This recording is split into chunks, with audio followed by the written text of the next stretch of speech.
Bonjour à tous, voici aujourd'hui un petit Dvar Torah sur la lecture de la Megillat Esther. La Gemara nous enseigne, au nom du Rabbi Yeshua ben Levi, que les hommes et les femmes sont tenus d'écouter la lecture de la Megillah, la nuit comme le jour, c'est-à-dire deux lectures distinctes. Rashi explique qu'on la lit 2 fois en souvenir du miracle, car les Juifs imploraient jour et nuit à Hachem de les délivrer.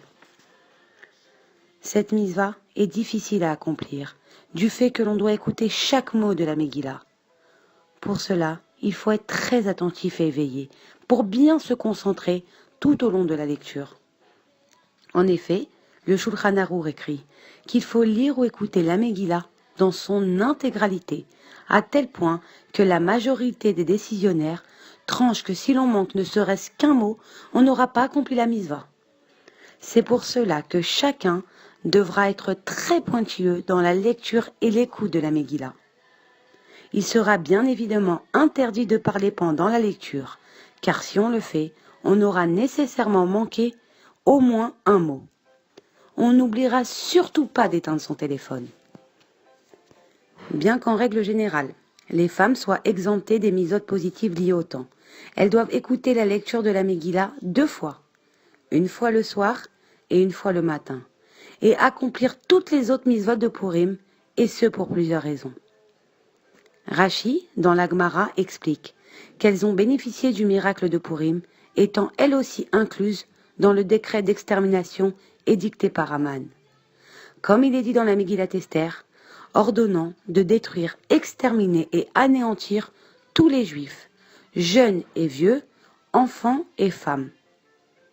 Les Tosafot expliquent au nom du Rashbam que c'est par le mérite des femmes que le miracle a eu lieu, en l'occurrence à Purim, par le biais d'Esther.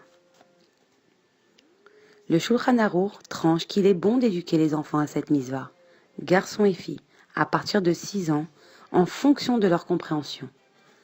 Cependant, chaque parent a le devoir de s'assurer que son enfant sera capable de rester tranquille tout au long de la lecture, sans empêcher l'auditoire d'écouter chaque mot de la Megillah.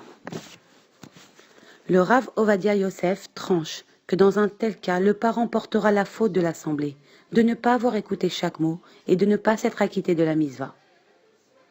Il faudra donc que chaque parent prépare son enfant au préalable à accomplir cette mitzvah avec joie et amour, pour que l'enfant la vive le plus agréablement possible. La Mishnah souligne que la mitzvah d'éduquer l'enfant concerne l'écoute de la Megillah et pas les entraîner à taper ou faire éclater des pétards quand ils entendent le nom d'Aman. Que Dieu nous aide à faire connaître le miracle et à grandir le nom d'Hachem auprès de nos enfants. Voilà, bonne journée à tous et Purim Sameach.